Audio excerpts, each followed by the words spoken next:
This is Nuns on the Run. Indeed. It's a game about novices who are looking for various items, contraband, I guess, in the abbey, and the nuns going around trying to get them to go back to bed. And we're doing a slightly different structure in terms of talking about this game just because of kind of the nature of the game. I'm going to talk about how you play the nuns and your visible movement as you wander around the board and follow your paths. And you? I'm going to talk about the novices, which is everyone who's not playing the guard. Most people playing the game will be playing as novices, and they're just going to have a secret goal, and they have to get to a key to get their secret goal, and then get back to their room without getting caught in the time allotted. Mm-hmm. And all of that's secret movement. Yeah. So I'll talk to you about how to be the guards, and you'll talk about how to sneak past the guards. Mm-hmm. And then we'll show you some gameplay footage and talk about what we think about Nuns on the Run. Okay, so this is going to be set up for one of the novice players. So all novice players you happen to have playing the game are going to do the same thing, basically. You're going to want to take all of the novice tokens that are in the game and shuffle them up. And the reason that you do this rather than letting people just choose who they want to be is that every novice has an assigned cell. And in order to prevent someone from taking a location that might suit some specific strategy, you want to randomize the tokens. So everybody randomizes and they get their token. This is the token for Bernadette. Bernadette's room happens to be this one right here, so she'd go in her cell. You'll grab the cards that match that character, and everybody has their own set of 4 movement cards and their little character title card here, and make sure that everybody has their hand of cards. Every character will draw 1 blessing card at random, and then 1 secret wish card at random. The secret wish is going to tell you what your goal is for the game. Obviously, it's a secret. You don't want to share that with specifically the guard player, but, maybe don't share it with other people too in case they try to sell you out. In this case, my secret wish is a bottle of brandy. I really want that brandy. So it tells me where it's located. It's in 155 in the provisions area. And it tells me what key I need to get access to the room where the brandy is located. So my goal as Bernadette in this game would be to get to key number 1 on the map, and then go from there to provisions where the brandy is located, and then get that brandy back to my room before turn 15 without getting caught. That's what I'm trying to do. The way that you facilitate movement as a novice is through using a log sheet. This is a hidden movement game, much like, games like Scotland Yard, Letters from Whitechapel. And what you'll do, you see there's a spot for every turn for you to write down the space that you're going to be moving to, and then a space for you to write down how you're moving. You can either stand still, you can sneak, you can walk, or you can run. I'll talk about that in a second, but it's very important if you're playing a novice that everything you do, you're going to write it down so that you can prove that you are, in fact, doing what you said you did over the course of the game. It's all verified. At the end, it'll look something like this. This is 2 separate games are recorded here, and you can see all the numbers of locations where people were and how they moved. On that right side, you see that it denoted when they got caught. The K is for when they picked up their key. You might also write down when you picked up your secret wish. So, that's what's going on there.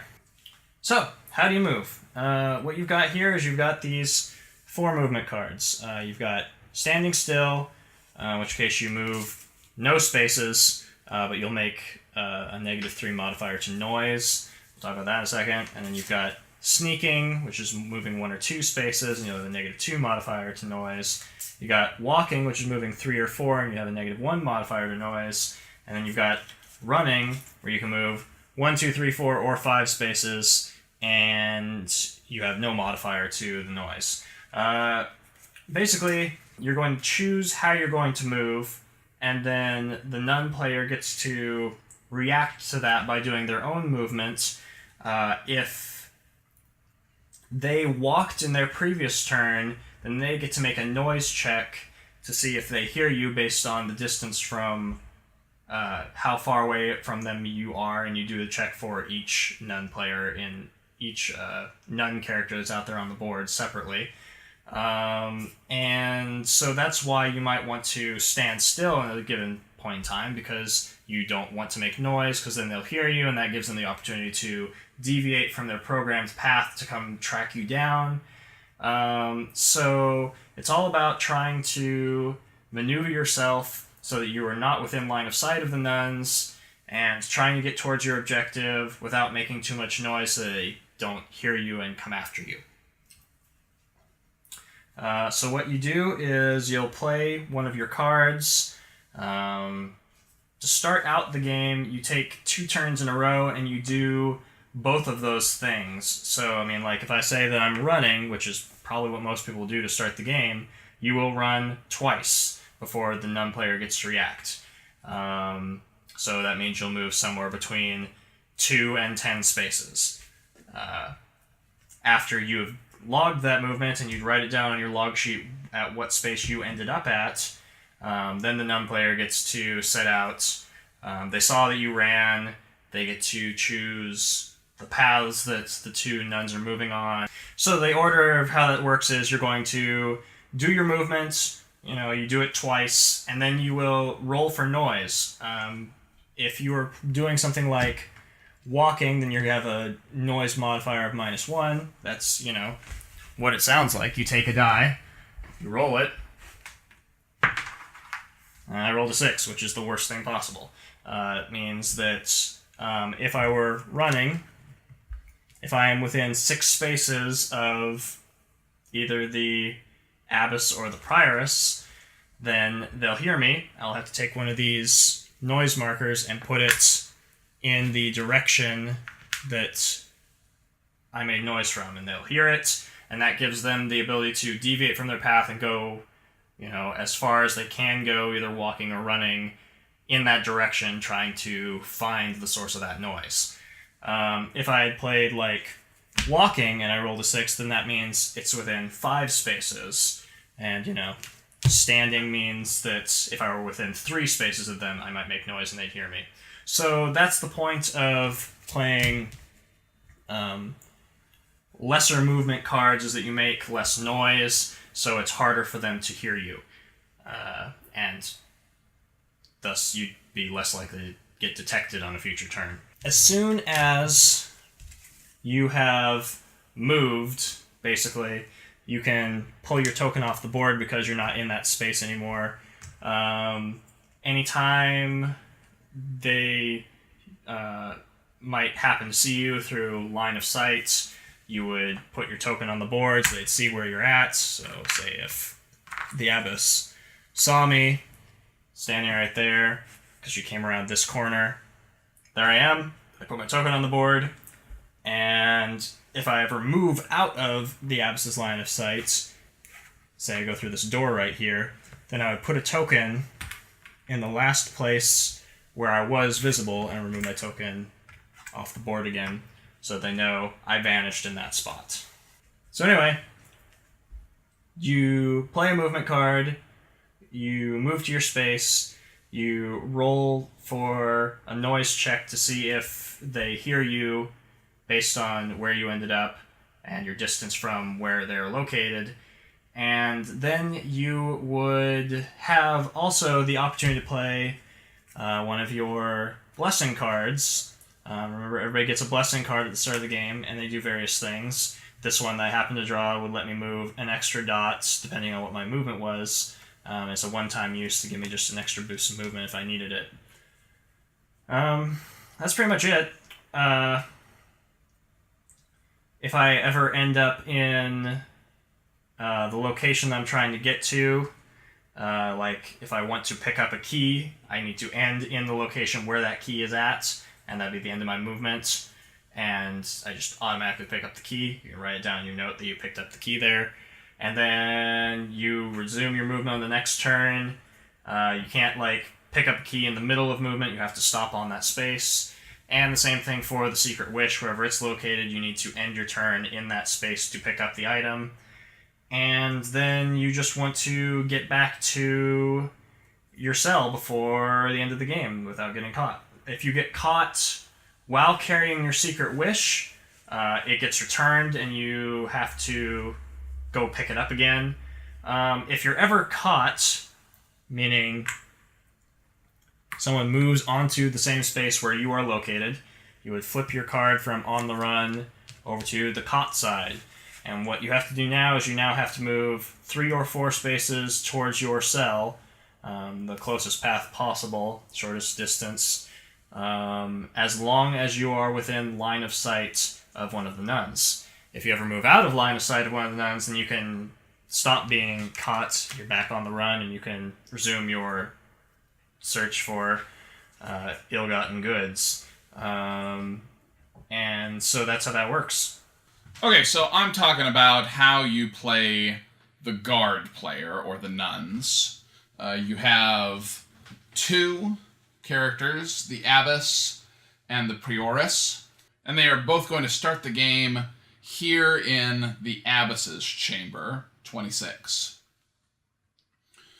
You will give each of your characters 1 blessing card.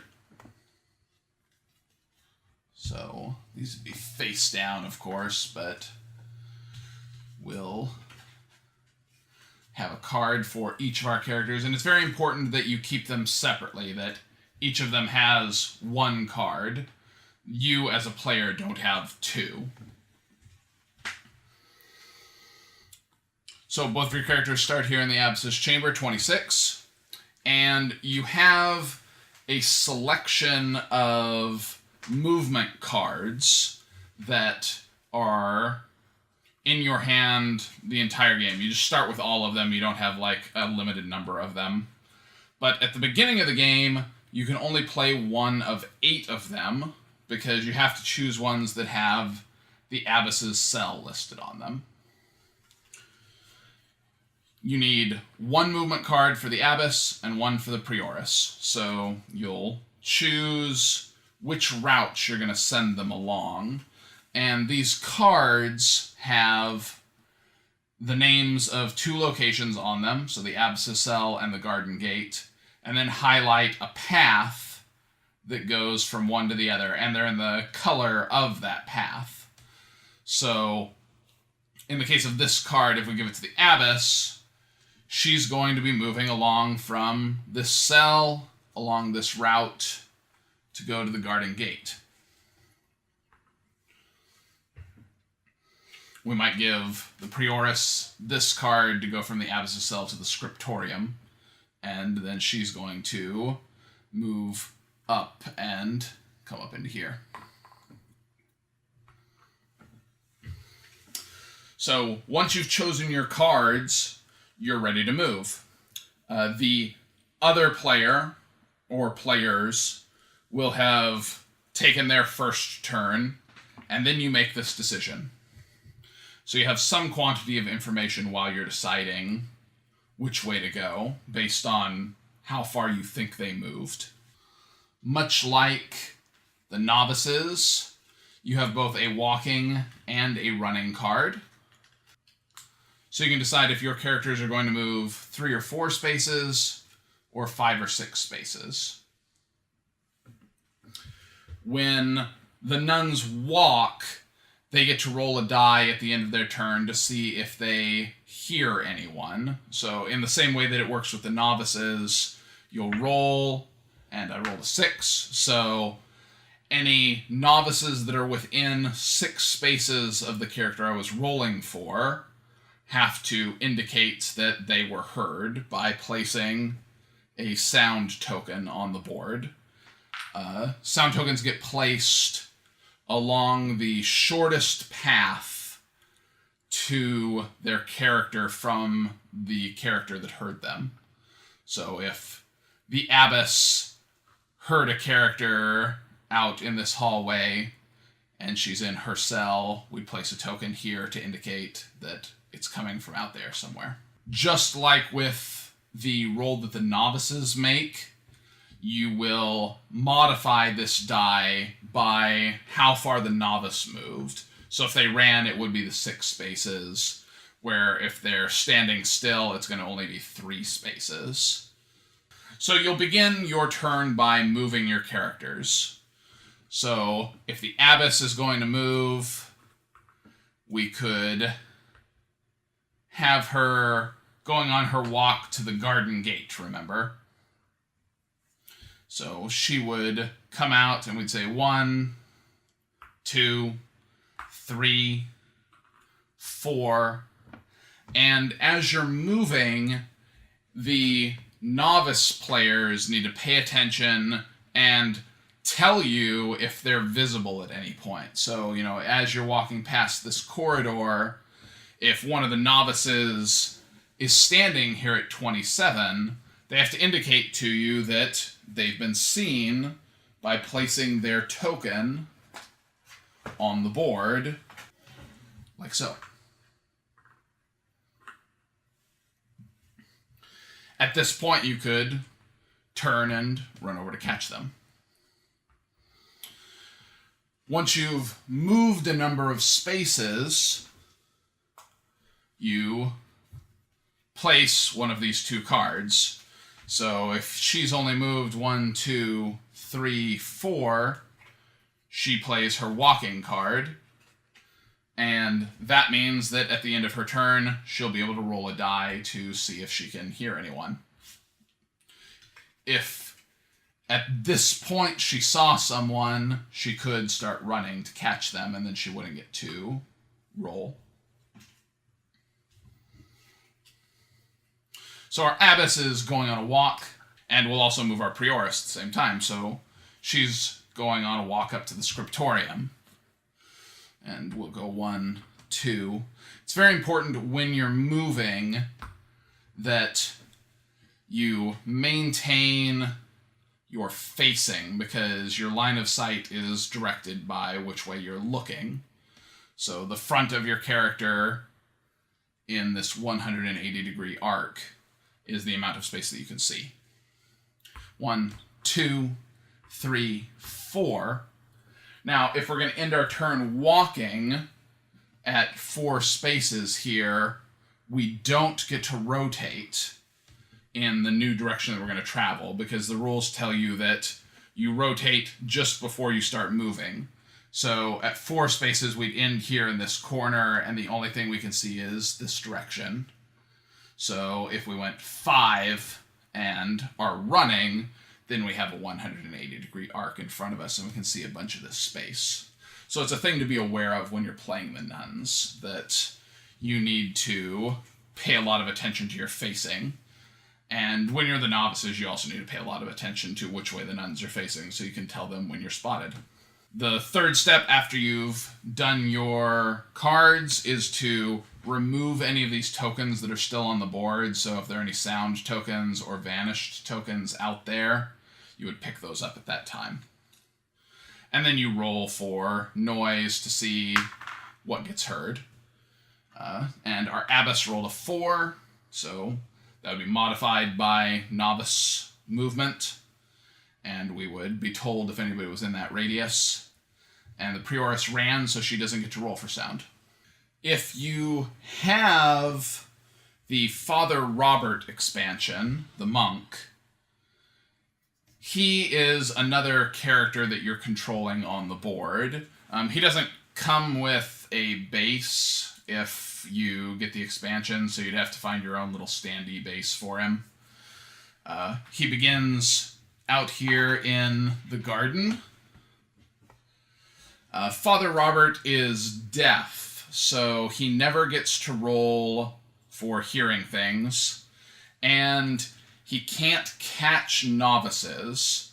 So if they're spotted by him, he can never detain them and send them back to their cells the way that the nuns can. It just means that the novices get placed on the board and the player controlling the nuns knows where they are, but that doesn't mean that you can move to catch them.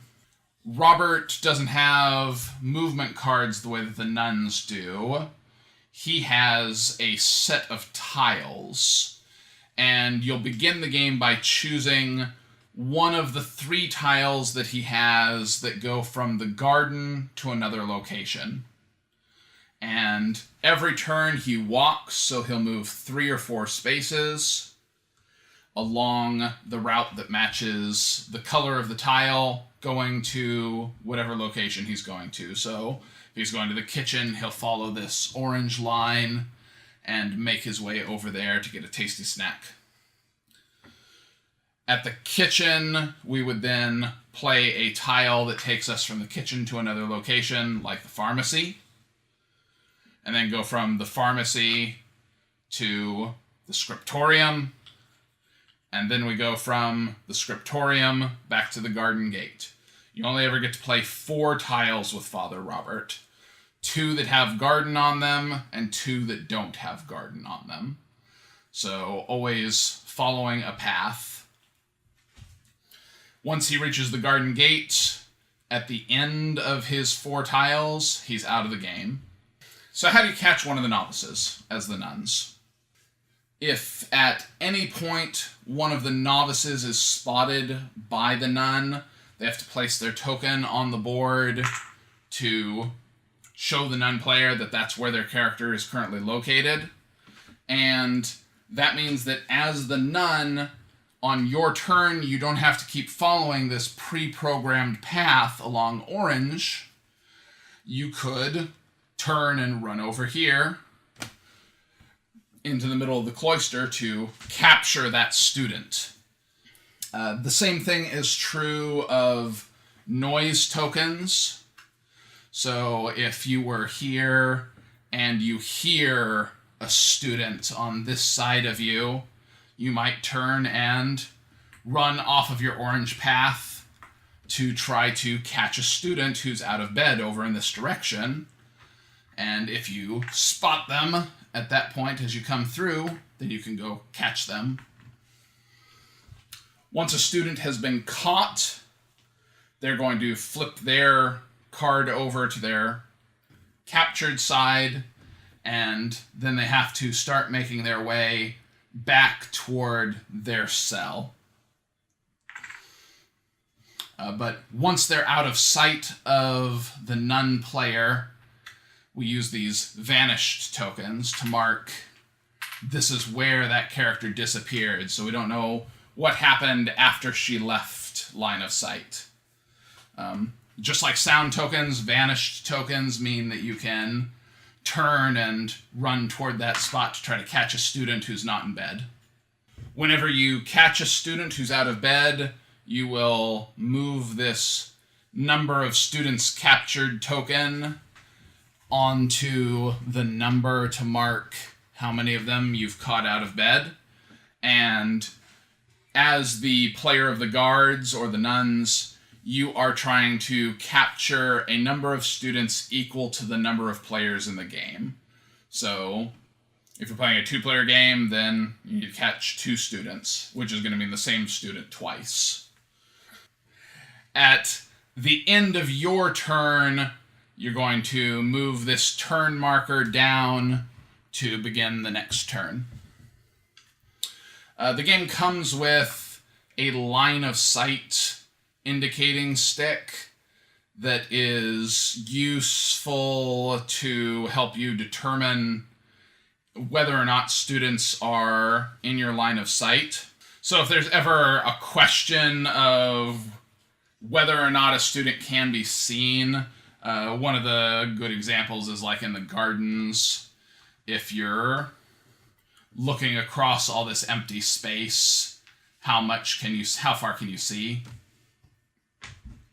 There's also on the back of the rule book a little table that shows you all of the different locations in the big open areas like the cloister and the gardens and inside the chapel, telling you which spaces can be seen from which other spaces.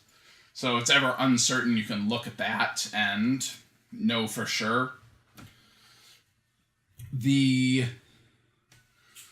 rules are very clear that things like these columns don't block line of sight. The only thing that blocks line of sight are solid walls and doors. And then in a couple of odd situations. So if you're ever uncertain, it's best to take a look at the back of the rulebook and have the player confirm that they can't be seen. For playing these blessing cards, they work in just the same way that students do. A couple of them are a little odd for the nuns. The one that's the strangest is the card that lets you place false noise tokens on the board. You can't use that as the nuns. So what we usually do is just let you discard it and draw a new one. The other way that you can go is just saying, well, that means that one card that would be really helpful to the novices is out of circulation, so that was kind of your blessing. I prefer to have the nun draw new cards so that they have something that's useful, and have the nun draw cards before the novices draw cards so that they don't know cards are out of the pool in that way. For the guard player, you win the game if you get through the 15th turn. So if you would start a 16th turn and no one has made it back to their cells, you're the winner. Or if you capture your number of students required based on the number of players. Good, and start logging our... Do your double move. You do the double move before you display your... No, I think you say I'm running, walking, no, whatever. his, before they know what path I'm taking, yeah. Yeah. Because it's the...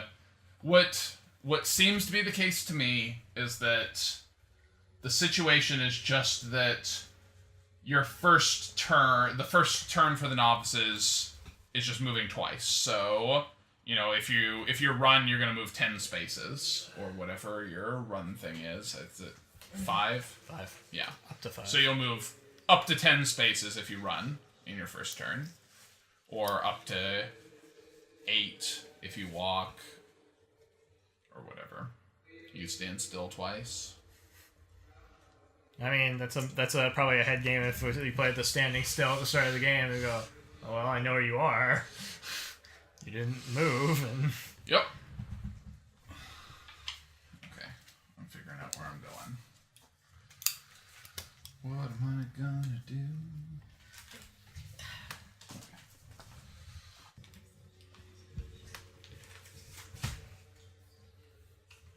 I announced that I was running. I don't know if we all should have done that already, but, like, I'm running. Yeah, it's fine. Everybody can put out their movement cards to... That's your blessing. Is, this in? No. It needs to be by the side of the board. Oh, sorry. Yeah. And then play whatever movement card you're playing, which is probably run, but it could be something else if you wanted it to be something else. Like, I guess you could just get caught immediately and speed up the end of the game. I wonder if you could just walk into the room and catch them. That is a question that's on the forums of, can you be caught in your cell? What? Yeah, like... Why? What are you doing out of bed? Yeah. I'm not. I'm in my cell. Because the rules don't say that you can't be caught.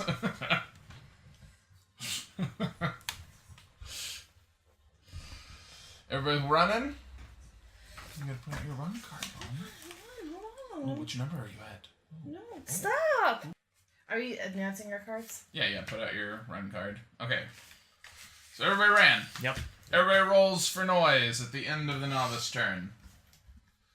And what number are we trying to get? Do we? Yeah. Do we? You do at the end. Like, that's You haven't not walked, what it says. You haven't walked yet. You have not played a walk card, which... The frequently asked questions for the designer of the game said yes, you roll at the end of the first turn. So it is a thing. 6 for my first one. Okay. Am I within 6 spaces of you? Along the shortest path to No. her cell?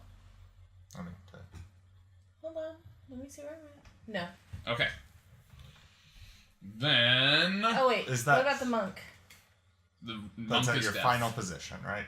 Yeah, your final position. Okay. Yeah, the monk can't hear you. Yeah, sound is one of the things that annoys me because, like, it should be the entire time you're moving, but I mean, I don't know. Okay, so I have movement cards. You gotta play those beside the board. You can't be playing things down where you are because it's not in the camera.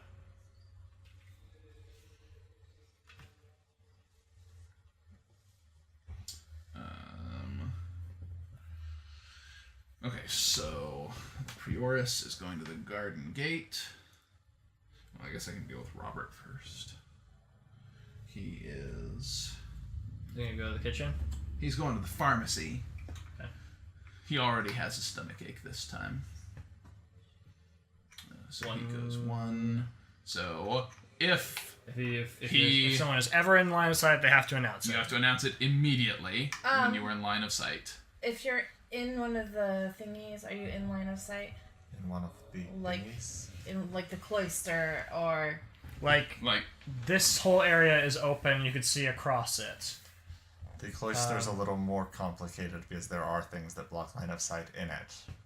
Okay, But the look monk at can see me. if you're ever not sure, you can look at The chart. the tells chart you. for which place you're in, find your number, and And look then- at 84, 85, and 86 so far. and then 80. If Not that in the case of the monk it really matters because he can't like.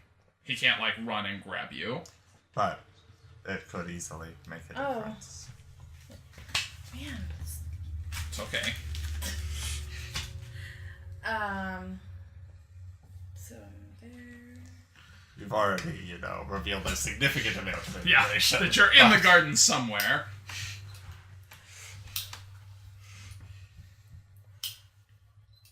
He can see me. Okay, so then you place yourself on the board. What space? 57. So he could see you. Yeah, he at can see you 84. as soon as he walked out. Okay. But he doesn't do anything about Yeah, it. yeah. He's just like... and keeps walking on his way across. Just waves at the novice out of bed. What a useless person. 1, I guess it's useful for you. 3, 4, 5, 6. Oh, she ran down the hallway. She's going to the garden gate because she heard that she has to go let Robert in, but then she sees him. But she also sees a girl out of bed. So do you need to like put your running card out for her so we know that we don't check for noise? Yeah, that's what happens at that point. Okay. So that's what we kept doing wrong, is that Stop clicking your pen. that happens later. I'd actually like to see that chart at some point. 1.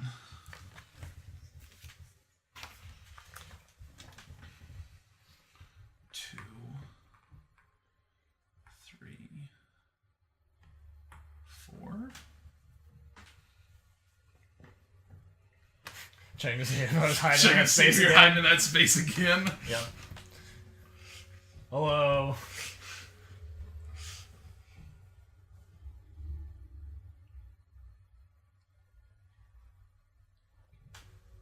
So now, do you make a noise check, or is it like as soon as we move? I we're was gonna do giving noise Josh check? a chance to finish looking at the I thing mean, in case it's it's not relevant. relevant. Okay. But Well, the abbess is just walking on her way to the library. So she makes a noise check. Yes, so she checks to see if she hears anyone within range of her. So if anybody's within 2 spaces of her, modified by your movement card, which is 0 for everyone because you all ran. Yeah. So if you're within 2 spaces, you'd have to put down a sound token at this point.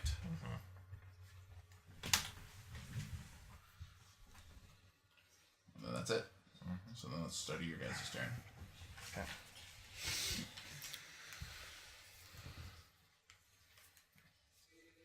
So you decide where you're moving to, play your movement card. Everyone will roll because the abbess walked.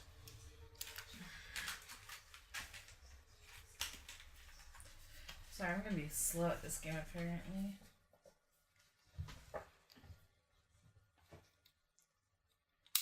But it only applies to the abbess because she's the only one who walked. Yeah. Is that correct? Yeah. Okay. But everyone will still roll. That's how we did it last time. Yeah. So I was just making sure it was still the same. Yep. That is correct. Only the abbess has the chance to hear you.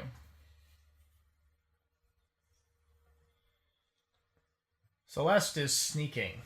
Oh, I'm sorry. Let's actually write this down. Yep.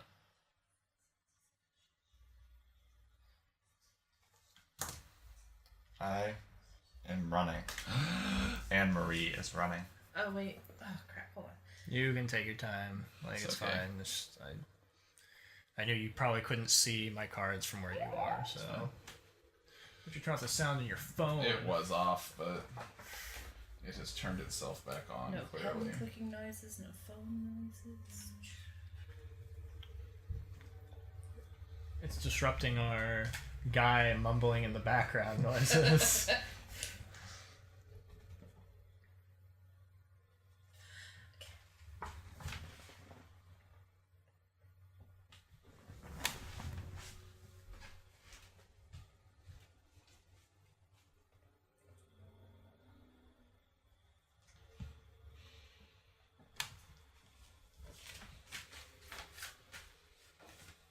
If you need that. You will never need that. Yeah, I don't need that at any point. So, you are visible, so you need to move yourself along the board until you are no longer visible. Okay. Like she has to move back towards her. No, she I can, can like move past them. she has to, Oh yeah, you have to Move. show where you're moving. yeah, so you need to now move on the board. Like me, I have to move my person. Yeah. Like what's your card that you're playing? I'm playing my run. Okay. So put your run card out. Run. Where is it? Ah. Maybe don't put it in with all those pieces of paper and stuff. I'm using Like- the paper. Set your cards out over here so that you can find them. Okay.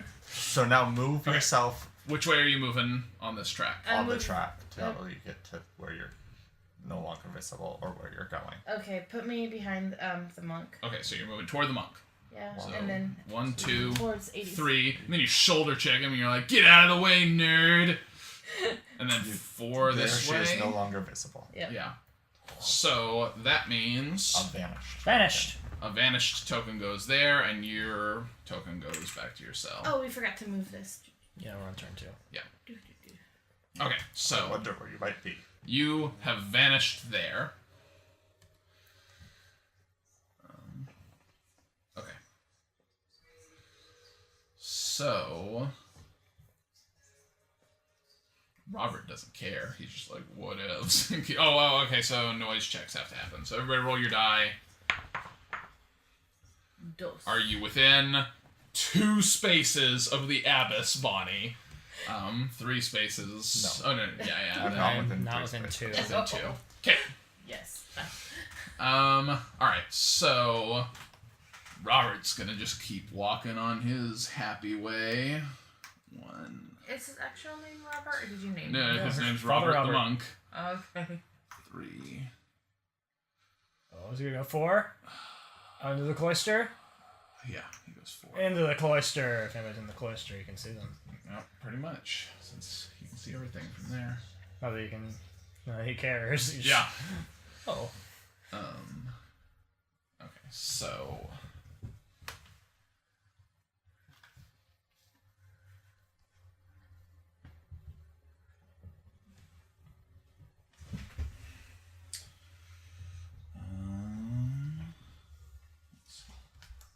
So she's actually free to go. She can go anywhere she wants. Yep. So she's gonna go. Oh man! 1, 2, 3, 4, 5, 6. Why? Because she saw. Yeah. Okay. Because there's a vanish. Because there's token. a vanish token, so she's able to. Well, okay. I guess technically. But is it it's the not vanish token in relation to her? Because she didn't. I guess she saw her when she was here. Mm-hmm. Yeah. So. Yeah. Yes, but like, is this where this character vanished in relation to her though? Yes. Okay. So I think so. I think she Robert can just complicates everything. He does. I think In she So- ways that don't well, make very much sense. It doesn't matter. You're probably still in sight, I imagine. Yeah, I'm at 85. Okay, and then you place yourself again. Like, I'm not sure that you ever vanished, was my point. Because No, she did. She did. She got behind Robert and was out of. Like, it's a maximum range of 6, and she was past 6 away from her. Yeah. Alright. Sorry, I'm stabbing you with my feet. Unless you use this, which makes it way more complicated and confusing. Okay. I mean, yeah. Yeah. Except that, like, here to... Yeah. Like, there's weird places I don't where know. So you better couldn't watch out, see Angelica, here from because here she's gonna come running after you. because No, it's more than turn. 6 away. And She's gonna catch you. Prioris is fast. Because she's the skinny one and not the one with the freaking man hands. Man, that's not cool. You can't say that. she's going to the scriptorium. Scriptorium, yeah. So she's Okay. going 3, 4. You're gonna have a run? No. Okay. So she is standing there In in fact, the scriptorium. she's gonna end here at 3, so that she's in a better spot for me. Okay. So then noise checks. Yeah. So then I roll to see if It's on the board. It's on the board. Thanks. To see if the abbess can hear people. 4. Or is anybody within 4 spaces of the abbess? No. Modified by your Fine. thing. No. Okay. Then the vanish token we already took off, and that's back to you guys Turn at marker. 3.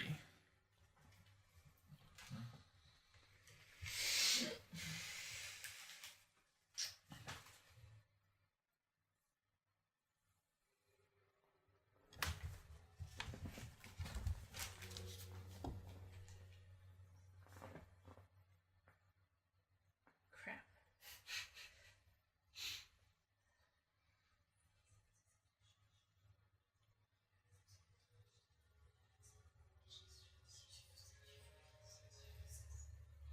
What are you gonna do, Angelica? It's worth noting that if you get caught and you have your key, you don't lose your key. Okay. If you get caught with your wish, you do lose your wish. Yeah. Well, the wish seems like contraband. It would be extremely impressive if you had your wish already, and I would demand to see your notes. The wish, a wish, is in your heart. That's true. It is in your heart. You're gonna rip out my heart? Yes.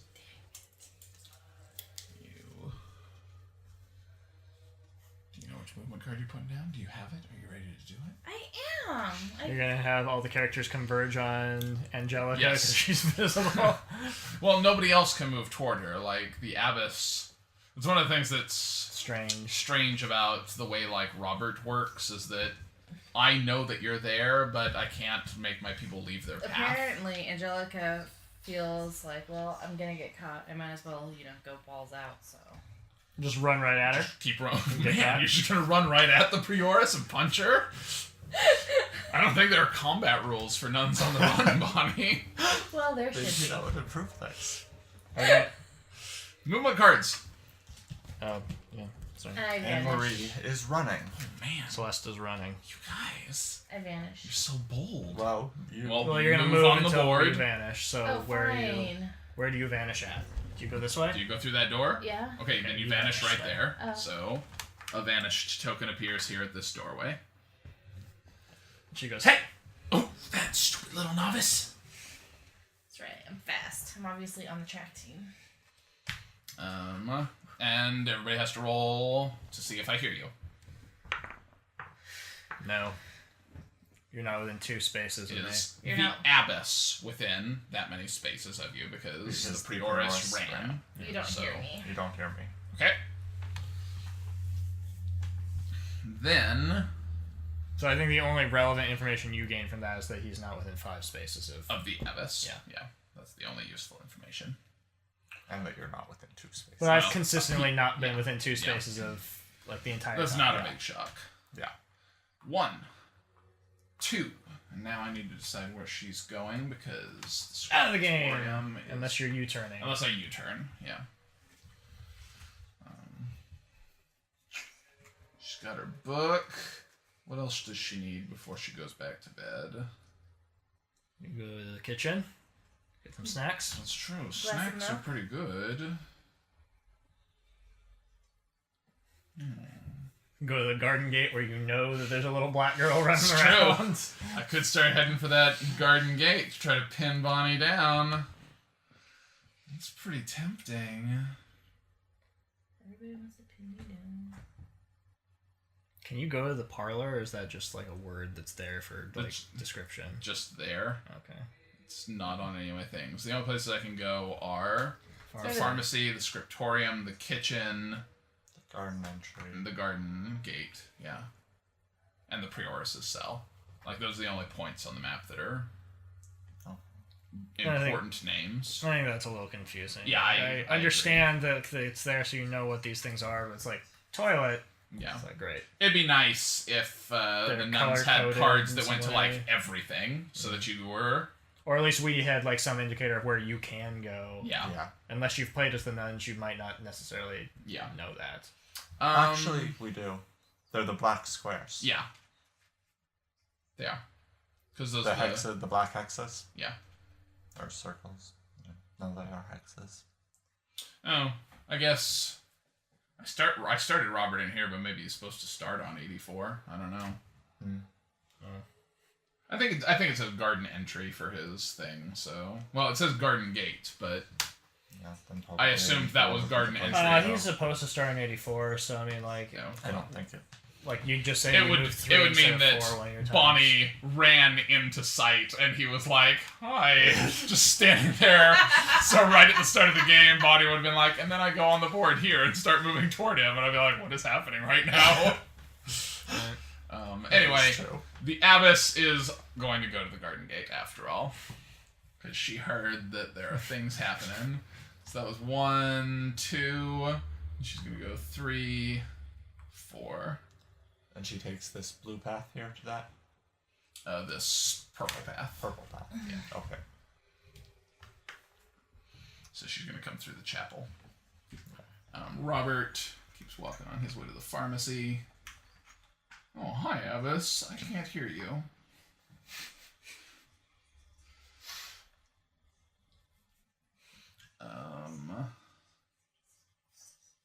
Yeah, that's right. 1, 2, 3, 4, 5. Can I see you? No. 6. Still can't see you because there's a door. That gets discarded. She's gonna have to turn around. Yeah, Oh man, I should have run into the chapel. That was stupid of me. that was pretty dumb. Oh well. She just ran into that little nook room. And She was could have been like hiding in that room. I feel justified.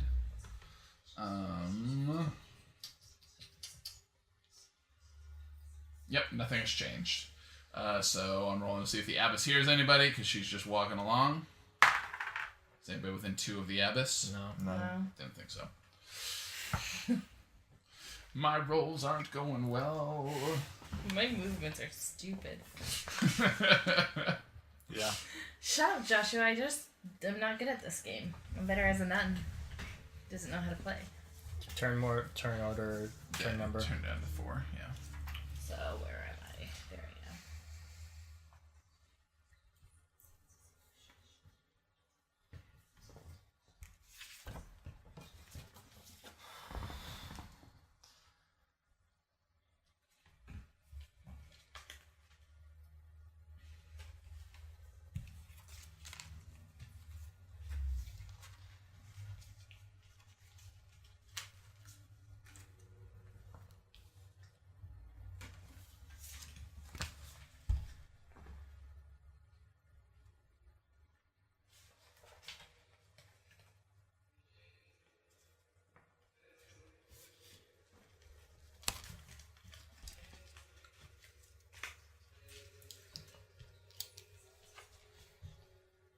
When can I use my blessings? Anytime you want. Anytime it's Depending applicable. on, yeah.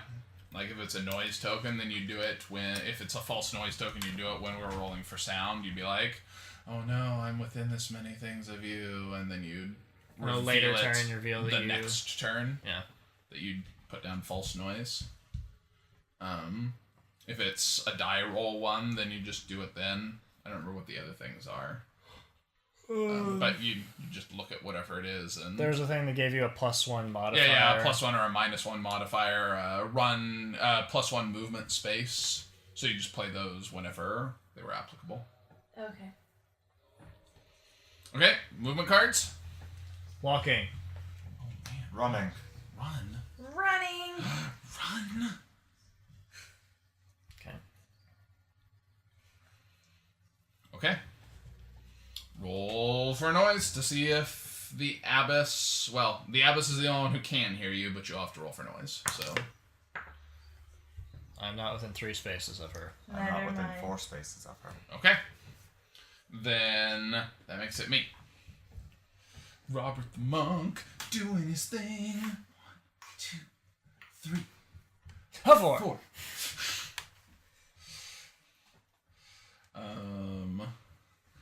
Prioress turns around and walks back. 2,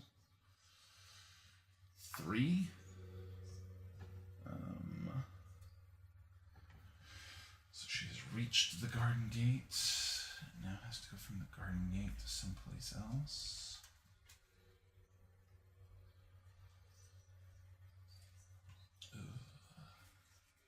You know what? All of that running Made her hungry? made her kind of hungry. So she is going to go get a snack. And that was... 3. Yeah, 3. So she'll turn around and go 4. She's now walking. Though I could still change that. Yeah, you can make her run. Run back in that room where she started. Purple path. So 1, 2, 3, 4.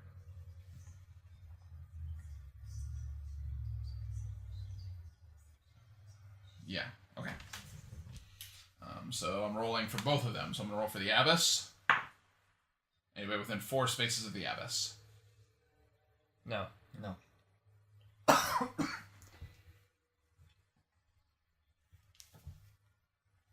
4 spaces. I'm counting. Doesn't bode well. Okay. I'm gonna Yes, I'm gonna say yes. To be honest. I'm gonna move so that I'm obviously not looking, and you can count for realsies. Okay, so if it's 1, 2, 3, I am. Okay. Okay, then put a sound marker on In the direction spot that is closest to where you are. next to the prioress. Yeah, the direction. The Yeah. abbess. Or the abbess, yeah. So either here, here, here, or here. Yeah, you're either to her left, right, in front of her, or behind her.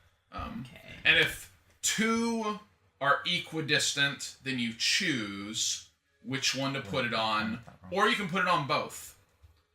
Though I don't know why you would ever choose to do that. We'll go there. Okay. So she hears somebody off to her right. Oh man, 2 Man, people off to guys. her right. There's so much noise over there. And then the prioress also gets a roll. 4.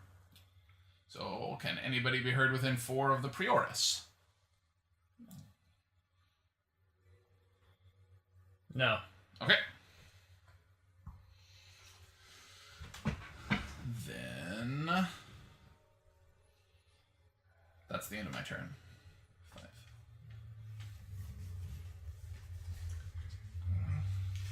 So we know that the abbess is probably going to turn and go check out. Turn and run in some direction. You're not obligated to check it out, or? I am not obligated to do so. Okay. So, depending on how far the people that are to my right move, Yeah. I may not bother running off in that direction. I'm also not obligated to run in that direction. I could turn around and run backwards, or off to my left, or whatever I thought. Just run towards the toilet. Yeah. No, what did she eat? She went to, well, she had to go get a book so that she can make her way to the toilets. That's how the abbess rolls. Really, who's going to blame her for that?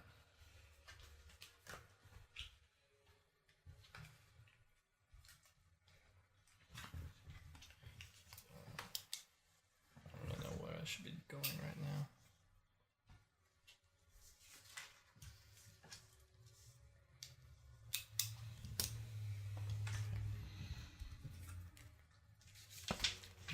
Movement cards.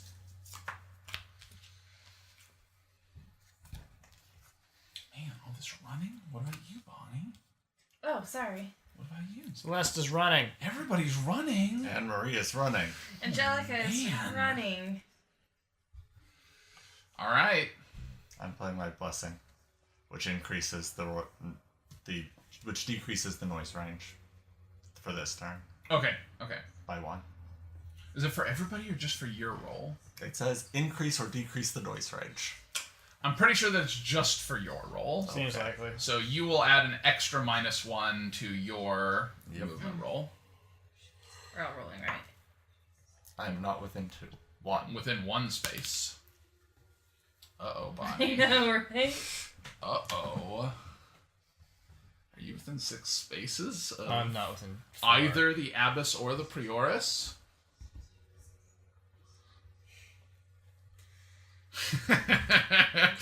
Put down a new noise marker. Leave those 2 alone. Oh, sorry. So that we can use these multitudes of noise markers that they give you in this game. Whatever, I'm faster than these ladies. Go and catch me. Uh-oh. Okay. Unless it was a Not flip one, faster and than then use them. the They're blessing. faster than you. Yeah. Because they have those adult legs. Let's see what's happening. The prioress is moving. Screw you, dice. The abbess can go anywhere she wants. And Father Robert is just finishing his movement, so he's going to go ahead and get his Pepto.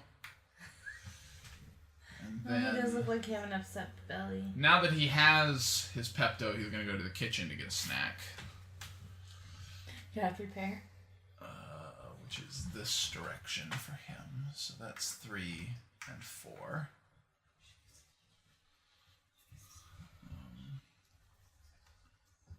Prioress is continuing along this orange path, so she goes through the door. 1, 2, 3, 4. The abbess is going to turn around.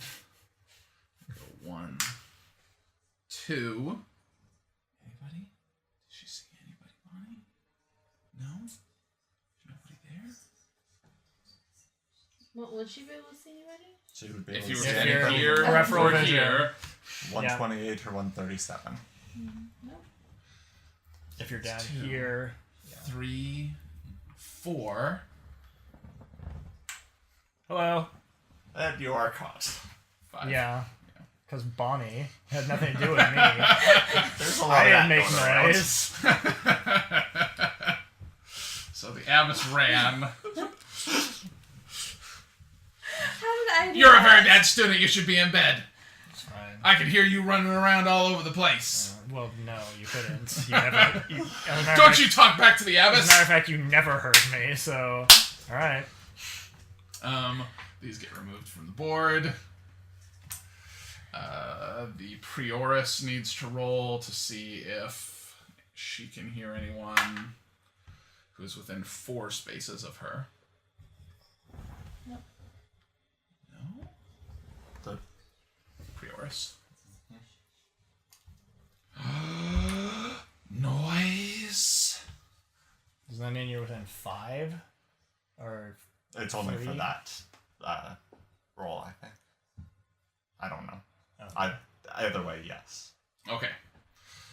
Yeah, I don't know either if your blessing applies to the entire round, since blessings aren't super clear about that. Nope. Okay, that's round 6.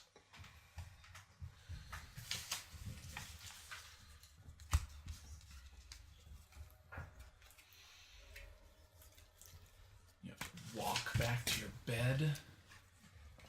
Yeah, so let's see. The closest route to my bed is just straight down. Yeah. So 1, 2, 3. Yeah.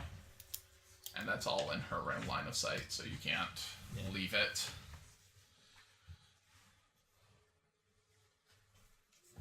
You can move 4. Yeah. I can move 3 or 4. Yep, So 3 or 4. 1, 2, 3. I'm standing right there. Yep. Okay. Yeah, this is like, good job. You go back to bed. I'm running. I'm also running. All these nuns on the run. Okay. Just try to stay in the spirit of the game. Roll your sound things, because the Prioress can hear people. And the Prioress... Oh, no. Never mind. Doesn't have a card that's useful. Uh-oh. Uh-oh. Within That's 6? a long ways. Oh, within 6 for both of you? For the Prioress. For her? Yep. No. Because the Abbess ran to catch Shun. No. Sound right in front of the Prioress. And then runs up. Clang. It's probably just the Abbess. She should ignore it. Okay. Robert goes 1, 2, 3, 4. Walked all the way around that Walked table. all the way around that table. It's a big table. Didn't see anybody. Okay, the Abbess has to turn around and go back to her purple path, because that's the closest.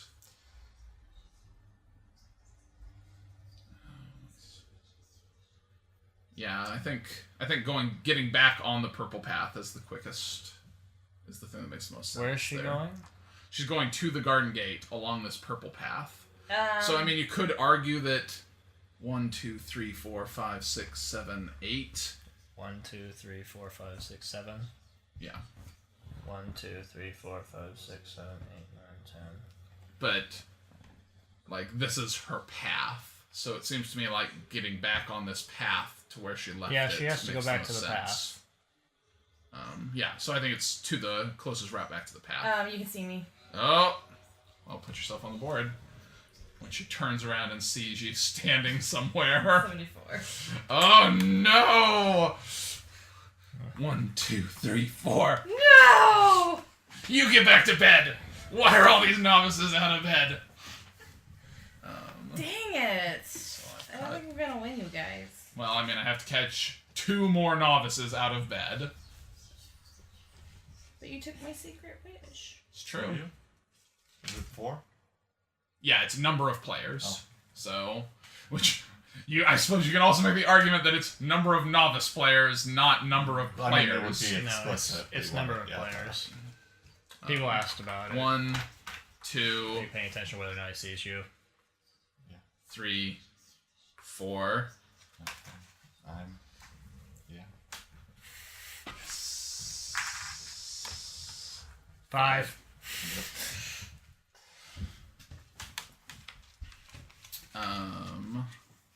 Oh man, and Sean's back in my line of sight. Brutal. Not that it mattered. If I'd moved 4, I'd still be in line Yeah, of sight, but- so. Man, that was a great turn for the nuns. They're so happy.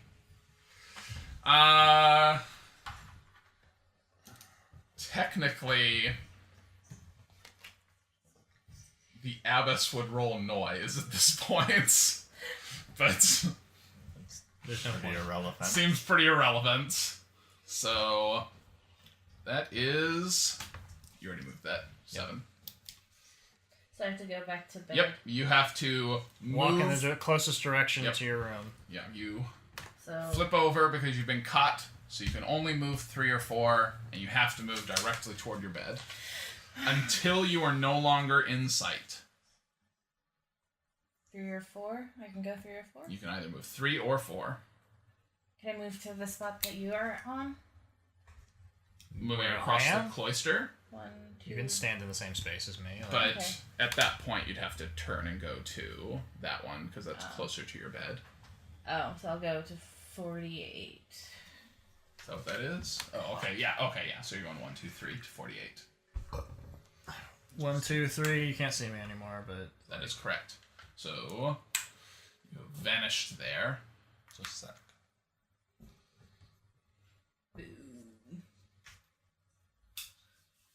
I have to figure out what is the shortest actual path. shortest path here. Yeah.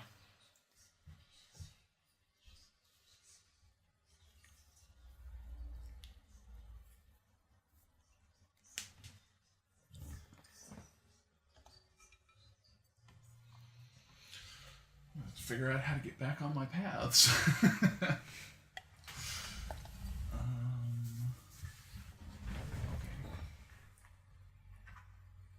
1, 2, 3. Okay.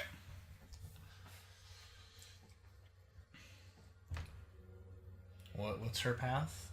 The prioress, where's she going? She's going to the kitchen, so she's still on her path, technically. I was like, is her path like here, and she's just gonna keep walking Yeah, with you and just stand next to that you? that was what I was trying to figure out too. Like for a second, I was like, oh wait.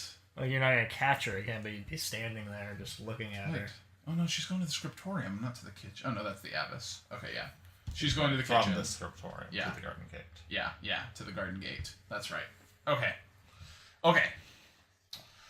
So the prioress goes 1, 2, At which point I vanish. You vanished. 3. But can't he see you? No. Oh, no. 'cause No. then there's walls.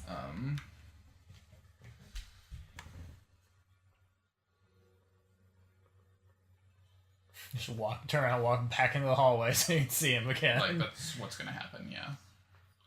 I'm just trying to figure out where she's going from the kitchen. So people answer the question like, can you just catch him immediately? He It's- went out of line of sight and then back in, and now you can catch him again. There is an argument on the forums that you are now technically back on the run, and I could walk back out and grab you and be like, I've caught you a second time. But that's nonsense. So You don't have the movement for it anyway. yeah, it's true. She's gonna go from the kitchen to get a book so that she has a book to read when she goes to bed. So that was 1, 2, 3, 4, 5. Yep. I guess you could say that if it's within the same round, That's kind of how I feel. That like you don't change this like until as the long start as of they the are round. moving, as long as they are still moving toward their beds, that the nuns should not get angry. Okay, you haven't moved Father Robert. I haven't moved Father Robert, who steps in and gets a snack also. And let's see, where can I go from? The only place I can go from the kitchen is also the scriptorium, so that was probably a bad thing for me to do.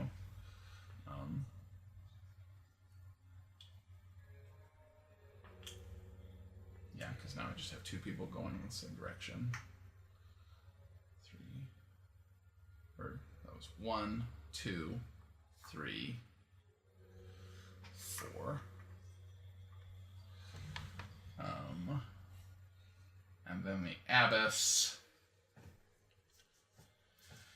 is going to the garden gate.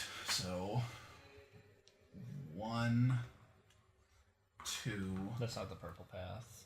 Well, this is the purple path, though. No. The purple path goes up through the scriptorium. But she doesn't have to go back on that path Because she was started at the because she scriptorium. was already My understanding was that she needed to take the shortest route to get back onto the path and then stay on that path. 2, 3, 4. Am I wrong? I mean, but the path that she's supposed to be taking is from the scriptorium to the garden gate. Yeah. So But- like but this it's part of not- that path isn't her path. Yeah. Because that's to the scriptorium. So that's why I was saying I think that's the way that she has to go. Because Okay. this is the scriptorium to Garden Gate path. Okay. So 1, 2, 3. So unfortunately, you're still visible. You have to walk towards yourself. Both of you are. Yeah. And this can go away. Did you know I'm standing right there? Are you? That's where I vanished, was through this 1, door. 2, 3, 4, 5, 6, like... Oh, there's a door there. Okay.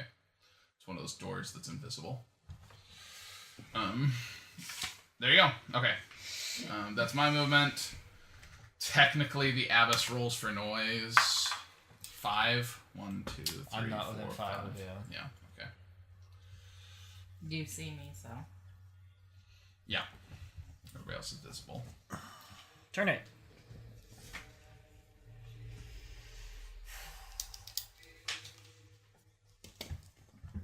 Now we're actually doing things again.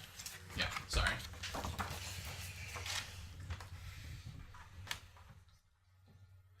Vanished. And you put it on the side of this that it vanished. Yeah. Not that it mattered, since I'm not going to chase after you. Did we move the turn marker down? Yeah. Okay.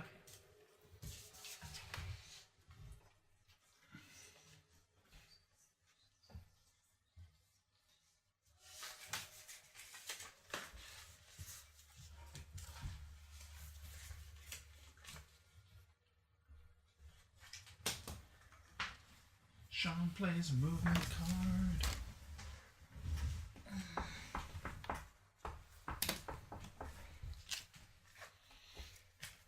I'm still visible, so I know Yep. what I'm doing. Yep. Sean needs to flip his card back over to on the run. I'm running. Okay. Can I just go back to my cell and stay there? Go back to bed. Presumably, I'm not next to you. next to me. I suppose I need to do that too. There you go. Yeah. Technically. Actually, I don't technically leave any marker for that. Oh, okay. Since I'm not within 5 of Okay. Of the Prioris. the Prioris. Yeah, since Robert. Like, I think we Definitely said we put supposed. these over at the Oh, I end don't of the know. ramp. I But guess. I don't know. You, Whatever. I don't know. I'm not sure. It's unclear. Yeah. I tend to think that it only makes sense if there's a round after you've been caught. Okay, so movement for nuns. I think they're both going to end up walking. Robert goes 1, 2, 3, 4. Prioris goes 1, 2, 3. Have you moved? Oh, yeah. Like, Where did you go? where did I you go go? to 27. Okay, so you vanished there. I was like, does he still see her and she still can't do anything? Like, 1, 2, 3, 4, 5, 6. oh man, she just took off and ran through the chapel. No, running in the She's been trying to get to that guard She's gate been for trying to like get to that 3 gate hours. for forever. She has to No, go. he said. Yeah. Okay, so the Prioris rolls for sound. 5. Yeah. I mean, yeah. Say your sounds. Shocking. Shocking. Well, it's technically Yeah. there, and that came off. Now she can turn around and run Turn where around she and wants. run over there. Catch a novice in the pharmacy. Getting laudanum. Okay. You guys are moving.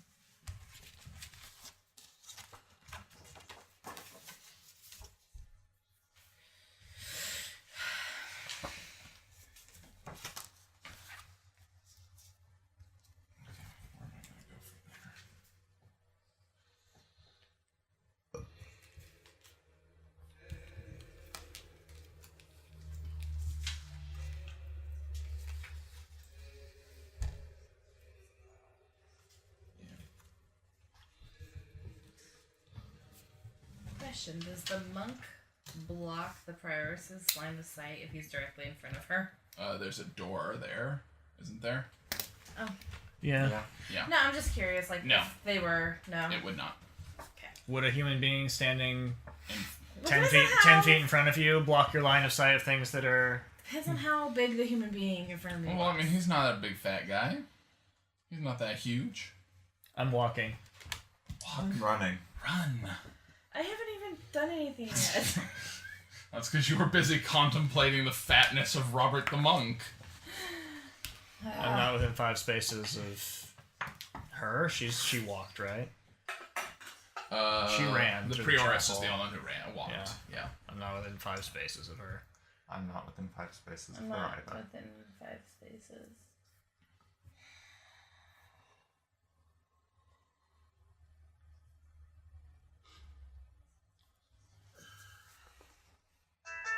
I walked, by the way. Okay.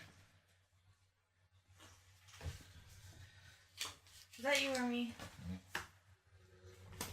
Man.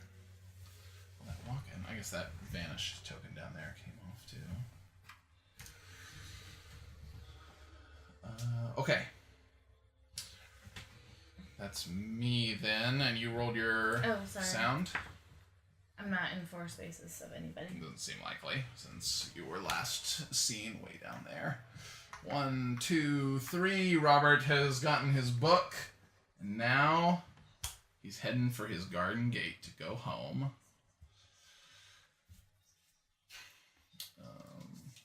You gonna end his turn there? Yeah, he'll end his turn there.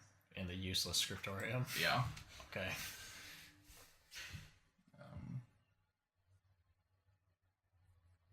No, he's gonna come out. I don't know why you wouldn't. Well, I don't know. Like, there are reasons to do both. 1, 2, 3, 4. Still haven't seen anybody, right? Shouldn't be. I thought you were looking at the charts. 5. She's finally made it to the garden gate to make sure that it's locked. Is she gonna U-turn? Go back to herself.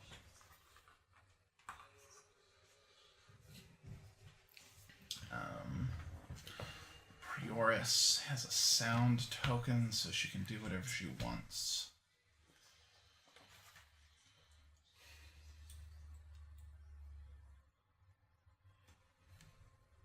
One, 2, 3, 4.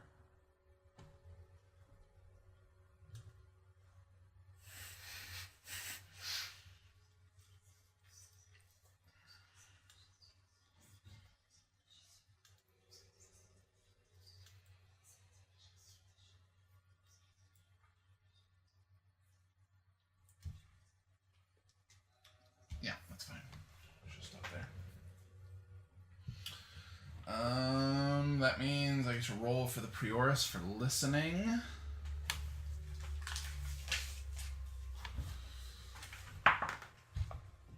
Within 5 spaces of the Prioris. No. No. No. That's round 10.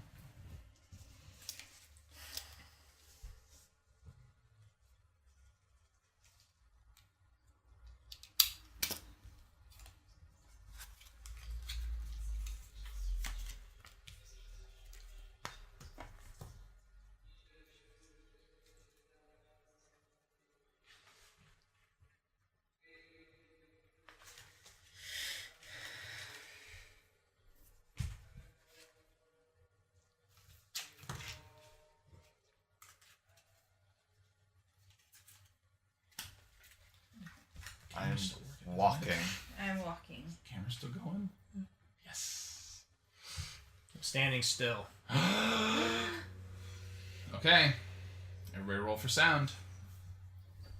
I'm not within 6 paces of. I'm not within 4 Of the spaces. Prioris. Her, yeah. I'm not within 3 spaces of her. Okay. Alright. Oh man, you're gonna have to just go down your paths, aren't you? I know. I just have to move normally now. 1, 2, 3, 4.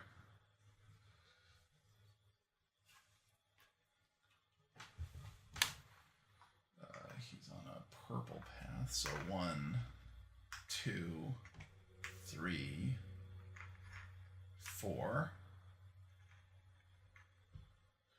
And she has to turn around and go back to her purple path to the scriptorium. 1, 2, 3.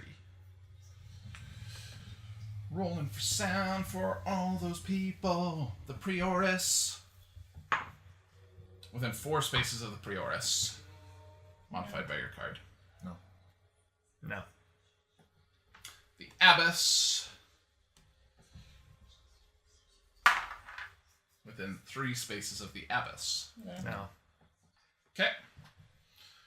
That's round 11.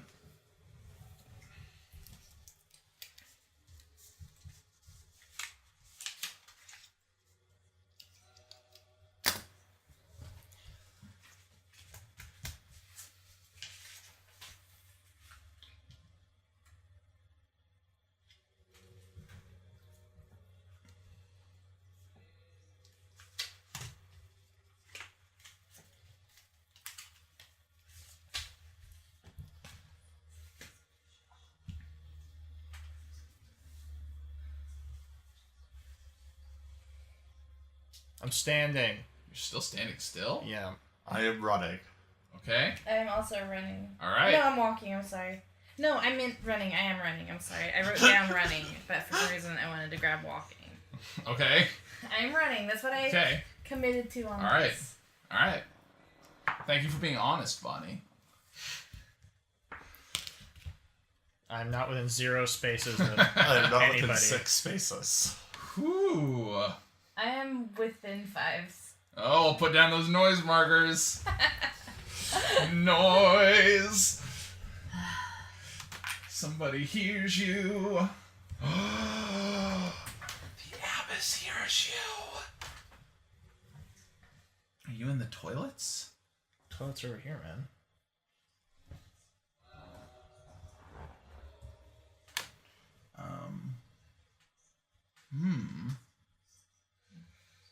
Within 5 of me? I think I am within 5 of you.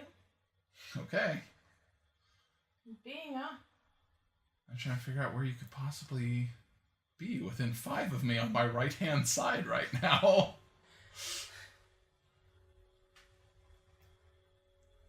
I don't know where you are, so I can't answer the question for you. It's. Just... That's where you... If you are within that many spaces on that side... I'm within that many spaces. I promise. Okay. And you're on that side? Yeah. Okay. Or she's playing her blessing card to pump fake me and send me running off to the right in Yep. a useless excursion. Which would be a really good play right now. Like, I don't know. Oh, okay, well, I'm gonna deal with people that don't hear or see anything. So, 1, 2, 3. Oh,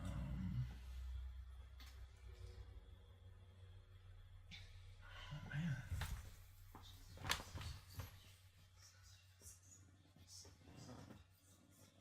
Yeah, okay. Prioris, you're going into the scriptorium. So 1, 2. Presumably nobody was picking up a book at that moment. And if so, they're probably still Pretty in the screwed. library. Yeah. Just the locked part. Oh, that's true. I don't think there's any way I'm actually going to get to my secret wish before all the turns end. I mean... Well, you have now indicated that you have not gotten to your secret thanks. wish. Now I know. I can do that, which doesn't seem useful. Oh no.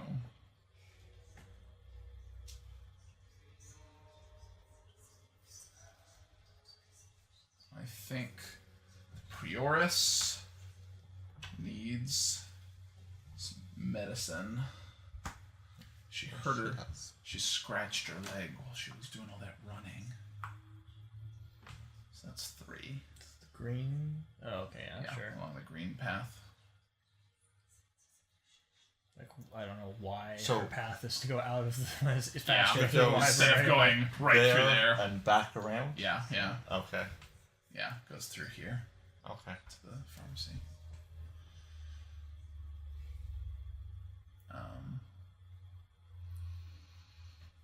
Okay, that was the 2 of them. That leaves me with this Abbess problem.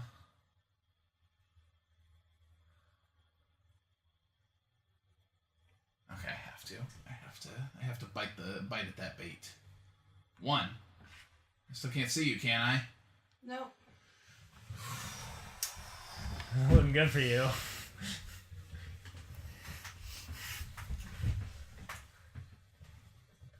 Within 5 spaces.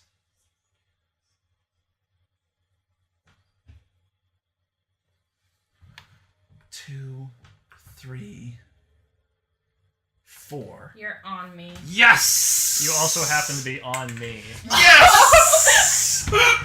Nun victory! So, both times, Bonnie's incompetence got me caught. It had nothing to do with me or what I was doing. And I had no knowledge of her being on the board because we can't see where the other people are. I'm sorry. I'm so Both sorry. times, she was just a noisy biz. She drew everybody into the chapel, and I had to hide behind the altar for I 2 was rounds. like really sure that that's where you were, but then I was out of noise markers, and I was like, no, I can't run over to where I'm sure he's hiding. I'm sorry, Sean. Didn't plan that. Oh, that was too funny. Okay. Well, now we don't have to play Nuns on the Run Man, anymore. Celeste hates you so much, Angelica. I have a nun fight next game. That was like actually a game, guys. Yeah. Nuns! Nuns! Nuns! Nuns on the Run. This is a game. So, it's important to talk about the process that went into making Sure. this video because of things that happened. yeah. So this is the gameplay that we're using for this is like the 4th time we recorded gameplay, right? Yeah.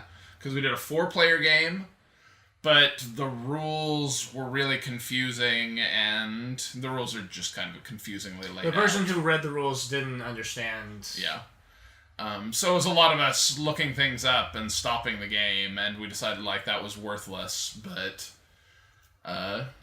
we then did a 2-player game that went pretty well, but we looked up and our camera had died partway through us shooting footage, and we didn't know when it had ended, so we decided that we had to play a 3rd game, and played another 2-player game, which was just absolutely miserable. And we might have like a clip from that we cut into this. I don't know, just to kind of show what was happening there. Probably wouldn't bother. But because of one of the promos, and we'll talk about that, it was just kind of a miserable experience for us. And then we shot the 4-player footage that we're actually using, and I thought that was a pretty good game.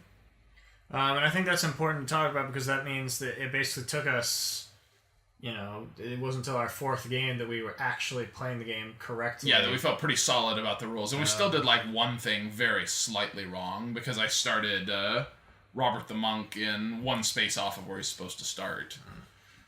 Because it didn't seem to make sense to me that he starts in a place where he can see the entire garden, because that's so restrictive for movement. So I put him in the locked area where he couldn't see.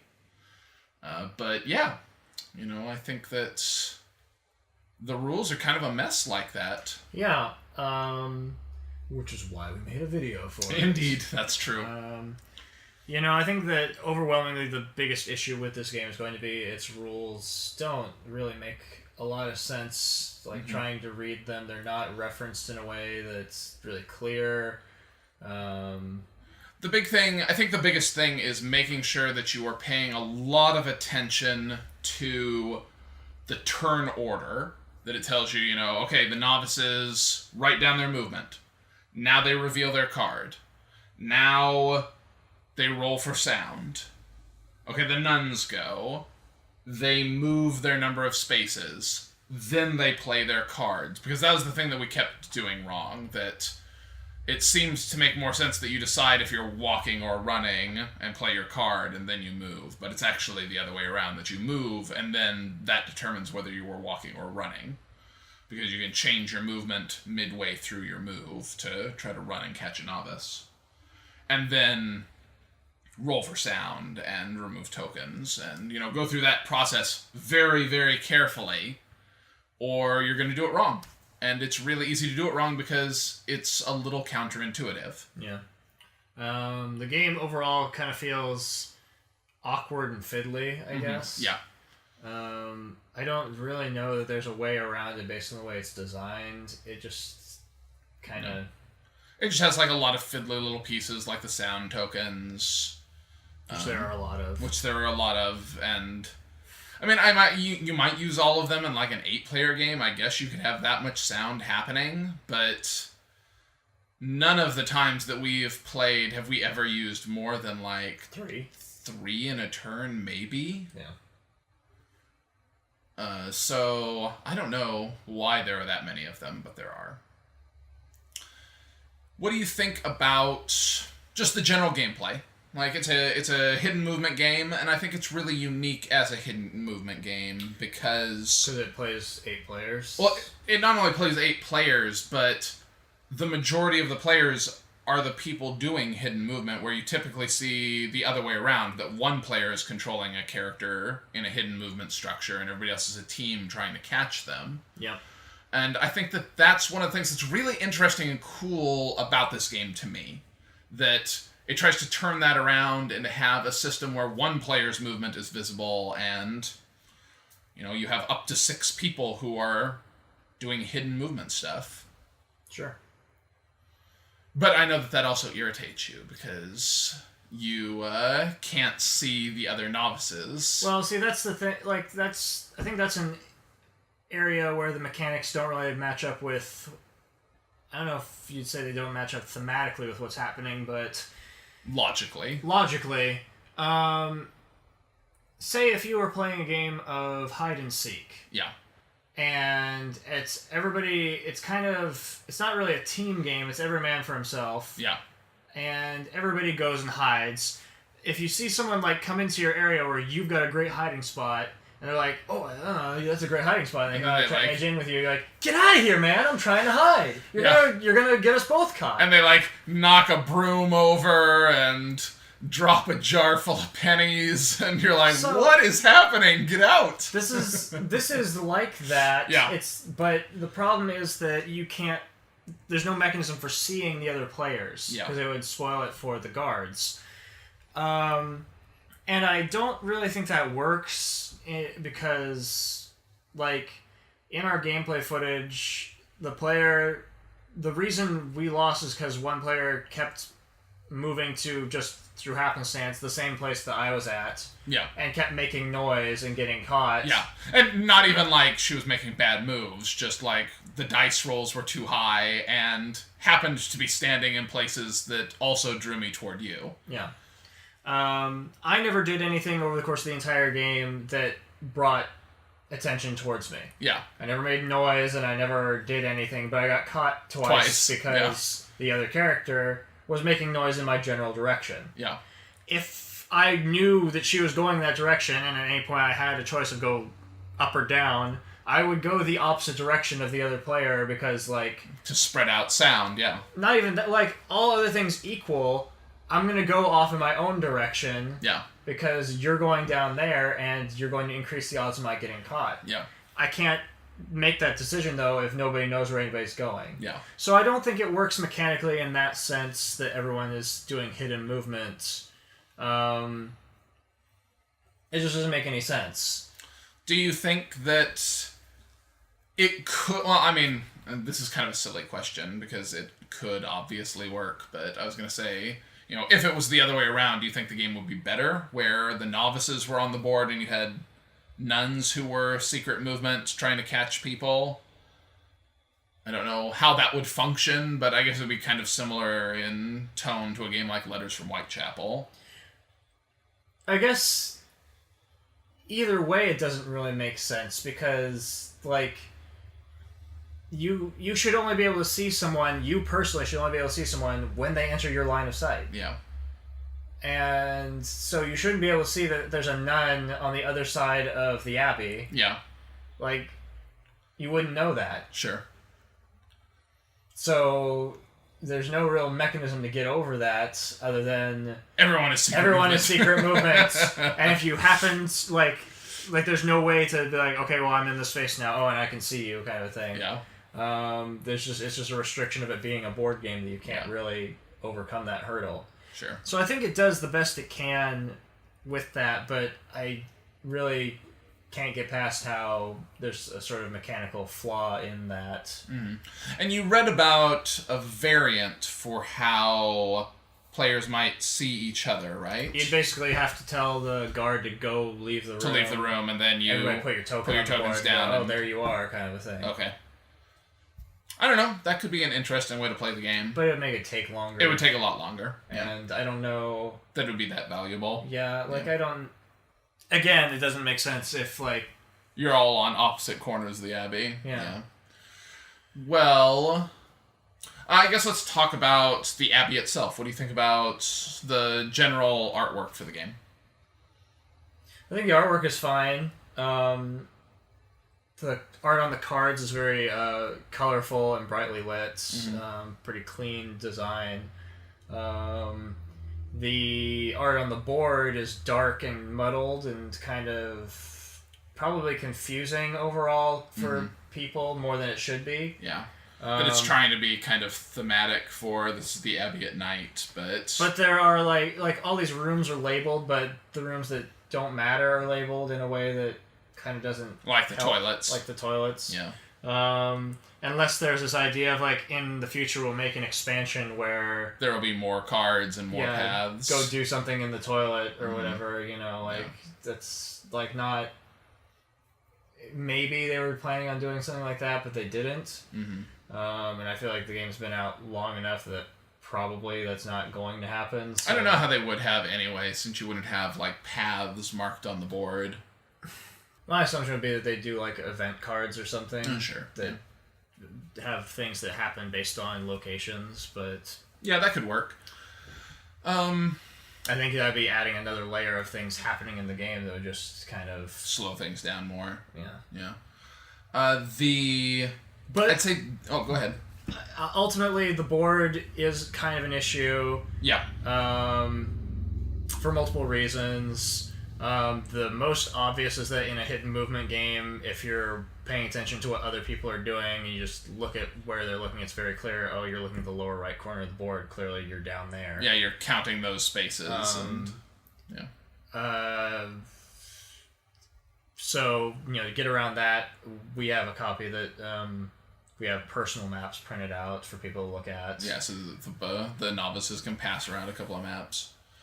I think that one of the things for me that's a slightly bigger issue in terms of the board art are the doorways, that it's not very clear where there are doors and where there aren't, unless you're looking pretty closely. And I know in at least one of our games, I think the first 4-player game we played, there were a couple of times where we said, oh, well, you can see me, and then we realized that there was a door there, because they're just really hard to see. I mean, realistically, there's a door in every hallway. For the most part, yeah. So, I mean, you just, look at that before you start and go, okay, yeah, there are doors everywhere. Yeah. Basically, I think what needed to happen would be to take it a step away from the theme and make it sort of a color-coded region system where the cloister is all this region, and if you're in the cloister, pretty much you can see everything else that's in the cloister with except for the little cubby that's... Yeah. With the exception of these couple of spaces that are a different color. Yeah. Or they're just not colored. They're just not colored the same as the rest of the area. Yeah. And I think doing something like that would have gone a long way towards simplifying the line of sight issue. Yeah. You've got this line of sight stick that never is useful. Yeah, I don't know when you'd ever use it.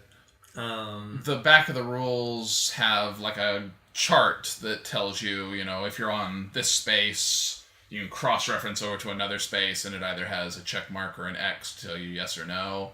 That is so much clearer than the stick ever is. Yeah. Plus, the stick, is kind of a giveaway, unless you do it with every turn with every character, which would just slow the game down even more. It's kind of oh, well, I'm pretty close to this character, so I need to check my line of sight. Right, so you need to basically just say, guards who need you to close your eyes Yeah. do a thing like that. So Yeah. so that's an issue. I think it would have been better served overall if the board were like a floor plan layout more than like an actual. It More tries like to a be map. it tries to be realistic, a bird's eye view realistic kind of thing. I think if it were more like a map Floor or plans. a blueprint kind of thing, then it would be much more clear.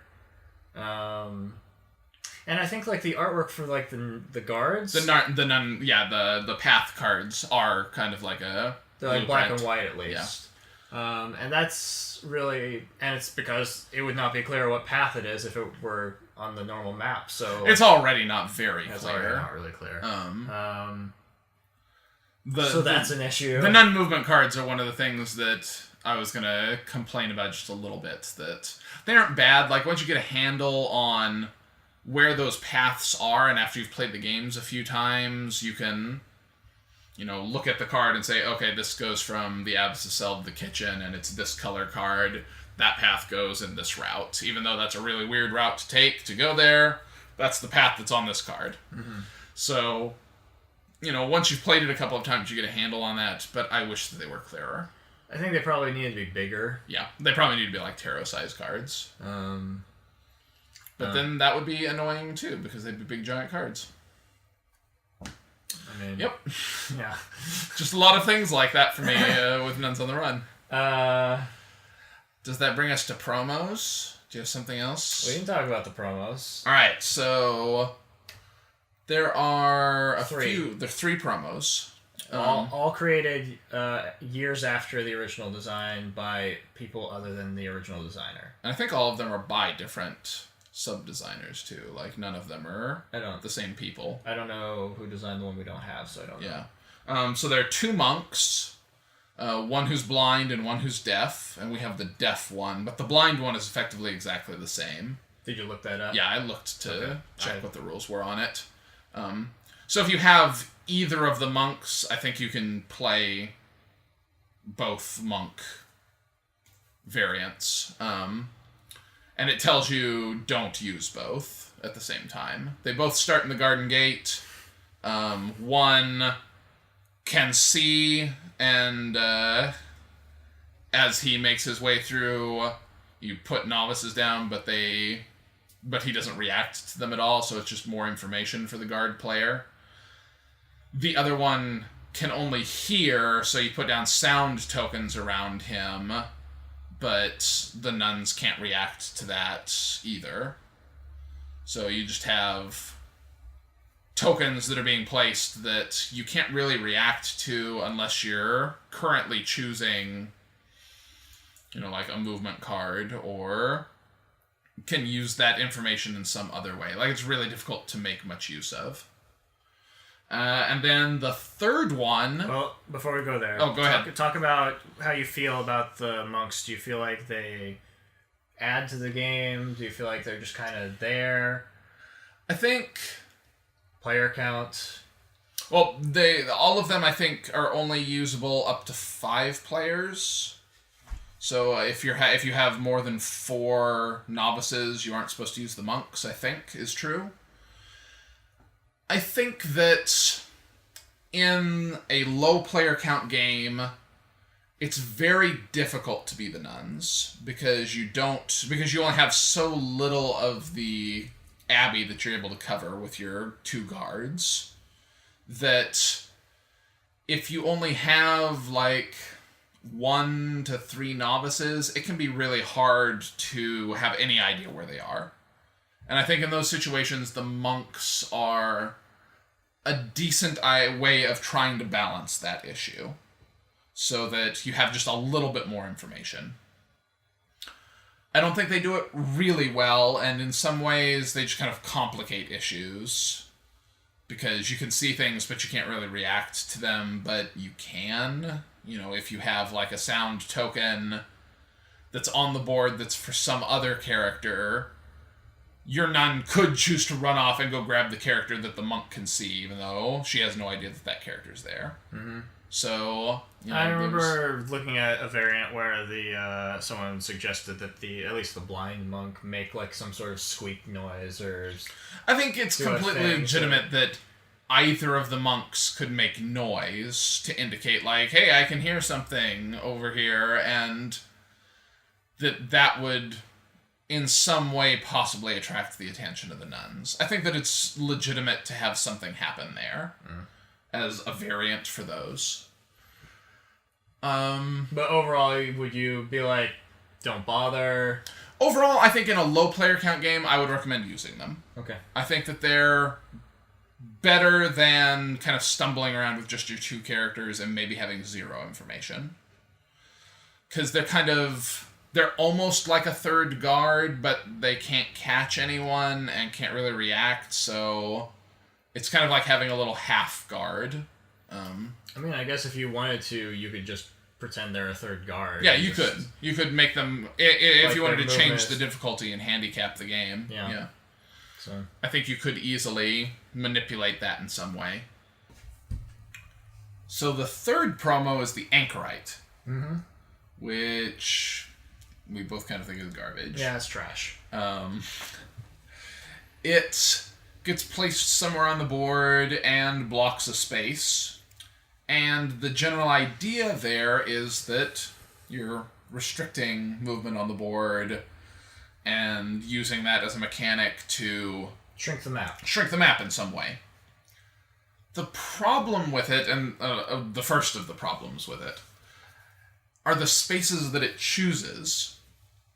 There are a few of them, and particularly in the four that are added to the numbers for 4 players. I think some of those numbers are pretty good. That pinch things off, like in the chapel, or there's another spot that it restricts that prevents you from entering the little area that's by the toilets and whatnot down in one corner of the map, so that one of those doorways is basically closed off for you.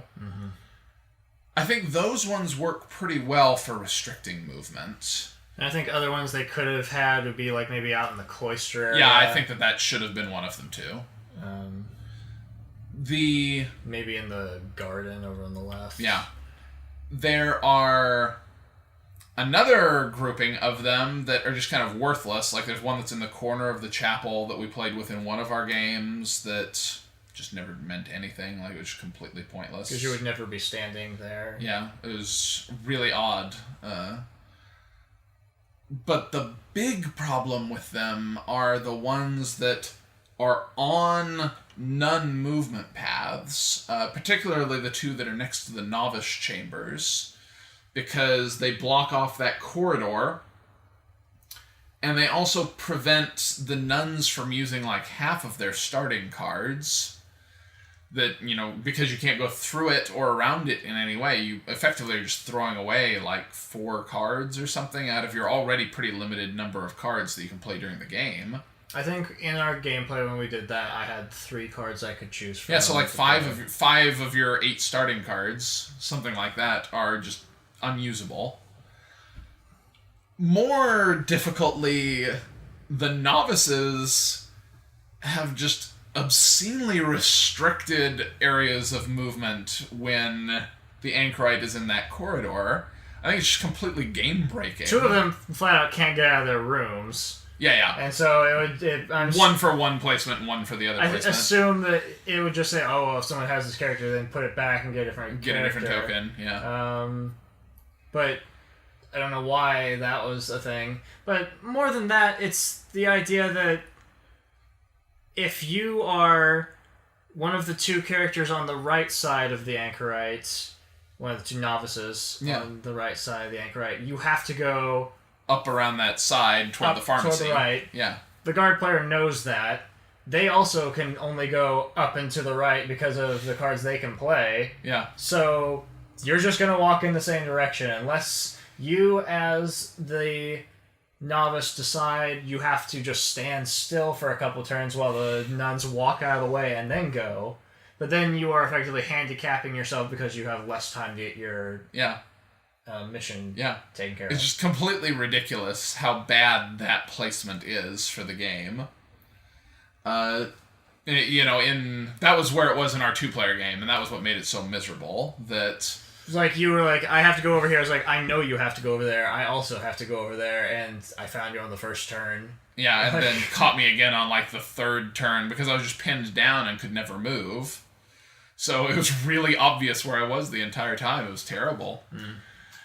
So yeah, I think that the Anchorite token is not only poorly, like the rules are poorly written, and like it has no apparent forethought into how the game should be played. Yeah. But it's also kind of not worth even tracking down because you could just use a penny or something. Yeah, and just arbitrarily say, okay, this spot is blocked off. Now nobody can go through that spot. Yeah.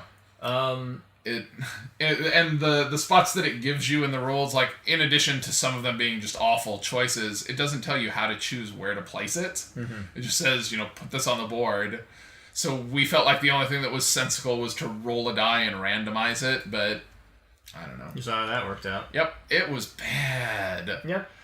I think that there's a good idea there in restricting movement in some way, but you'd have to be really careful about which spaces get blocked, and that would have to been play-tested significantly more than it obviously was, which I'm guessing was not at all. So, just a really, really bad promo. Yep. Do you want to compare this to other secret movement games? Sure. I think the one that's the most obvious is Frederick Morrison's other secret movement game, which is Ninja. Which we both thought was pretty good. I like Ninja. It's not like my favorite game, but we both thought that it was a pretty decent game. Yeah. How do you think this compares to that? I think Ninja's more interesting. Why? I think because you have options, cards, I guess, cards and actions to take, Yeah. and not just like move a place and either get caught or don't. Yeah. It has that whole like combat mechanic, and just the way that it's set up is kind of randomized. Your goal is randomized. And you don't actually know where your goal is. Right. Yeah. You have to sneak around and try to figure out where your stuff is at. It has a similar situation for the guard player in that game, I remember. Yeah. That, like, You're along fixed paths unless you if get you pulled hear a off. thing, you can leave the path, but then you have to go back to the path. Yeah. I feel like it's a more just engaging game overall, I guess. But it is limited by being basically a 2 or 4 player game, and that's it. Sure. You can play it with 3, but I wouldn't. So it's, either 2 players or a team game. I think it's more interesting as a 2 player game than this is. But the limitation there is that this can play up to 8. So on the higher player count end, you've played Letters from Whitechapel, which I have not played. Yep, which goes up to 6. Which goes up to 6, which is pretty good. So what do you think about that experience in comparison to this? I think Letters from Whitechapel is a far better game. It's not... Because this game is everybody's just doing their own thing, and you can't react to what other people are doing, like, really, player interaction is minimal at best. I'd say it's basically non-existent. Yeah. Your player interaction is, did someone mess up your plans because they made noise and got in your way? Yeah. Well, deal with it. Yeah. Letters from Whitechapel is one person doing the hidden movement and doing their own thing, and everyone else working together to shut them down. And I think it was the most engaging team-based game like that I've played. Just you're sitting there and everyone is working together to come up with a way to make things work, and it feels challenging, it feels interesting. It's a much more, I guess, rich and involved game. But the downside there is that it's, murder themed, and maybe that's not going to play well with large groups of people. Sure. So, Nuns on the Run has a very basic theme that's not going to offend anyone, unless maybe they're offended by the idea of novices drinking brandy and laudanum. Yeah, laudanum drinking, reading dark books of magic. Yeah. So I think if you are looking for a family-friendly hidden movement game, Nuns on the Run is probably a good choice. I think if you're looking for a more interesting, involved hidden movement game where it's going to be one person against everyone else, then Letters from Whitechapel is a better choice. Okay. Do you have any other thoughts? Anything else you wanted to talk about? I don't think so. I think the game... I do have something I want to talk about. Go. The box doesn't close. This is not like an issue of it being overstuffed. having too many things in there or whatever. We mentioned having maps that we put in there or whatever. That doesn't matter. Just by the nature of the way the box is designed with the custom inserts, the board sits on top of the inserts. Yeah. You would think it would go into a slot or something and dip down, but it doesn't. They didn't do that. So the insert is too deep, and so the board just sits on top, and it doesn't collapse all the way. Yeah. That really bothers me. I know. It's one of those things that really bugs you about a lot of games. I want to close this box, but I can't. It's not possible. Yeah. So, clearly, if you're going to design an custom insert for your box, you should maybe take proper measurements and do that correctly. Yeah. So that's a thing, and if you're getting this shipped to you, you might want to ask someone to put a rubber band around it or something, because there's a decent chance the lid will fly off in shipping and dump all the contents all over the box. So, that's an issue for me. Okay. Which is not really surprising, because Mayfair does that a lot. Yeah, they have a lot of inserts that just kind of don't match what the components are. So. The entire reason that we first played this was because we had somebody over and they saw the box and they said, "Man, Nuns on the Run, that's a game that sounds really interesting. I want to know what this game is about." Mm-hmm. And then pulled out the box and it looks really exciting and tense, and then we started reading the rules and we're like, "Oh, these rules." Yeah. And then that messy sequence of recordings. Yeah, so, I mean, it's a game that advertises you one thing. I'm not sure it really sells it properly. Yeah. I think you talked about how you felt like the game might have been... You wondered if it might have been, prison themed. I always wondered, because the nun player is called the guard player in the rules, so I wonder if that's kind of a holdover from it originally being some kind of prison themed game, but I don't know. Another way to look at it is a much older game that's also a hidden movement game, Clue the Great Museum Caper. Yeah. Which... You'll never find, but that is a game where you have a guard player going around and doing... There's hidden movements with the thieves going in and trying to steal stuff out of the museum. Mm-hmm. It could be that this is inspired by that, and sure. It's just, Yeah. What would you give Nuns on the Run?